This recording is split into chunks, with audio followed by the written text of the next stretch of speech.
এখানে ব্রিজের পাশে দেখুন অনেকগুলো লেক আছে। এই লেকের পাড়ে কিন্তু মাছ দেখা যাচ্ছে। আমি কিন্তু দূর থেকে এখন মাছ দেখতেছি। ওই দেখুন দূরে একবারে পাশে দেখেন কাছে মাছগুলো কিন্তু উপরে উঠে জাস্ট শ্বাস নিতেছে আর কি। জুম করে যদি দেখাই আপনাদেরকে, এই দেখেন মাছগুলো দেখা যাচ্ছে।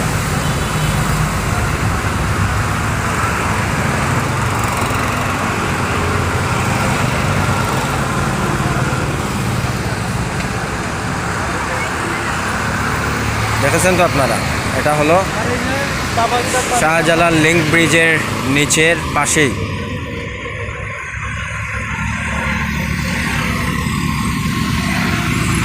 ওই যে আরেকটা, ওই জায়গায় অনেক মাছ চাষ হচ্ছে আর কি। মাছগুলো কিন্তু দেখা যায়।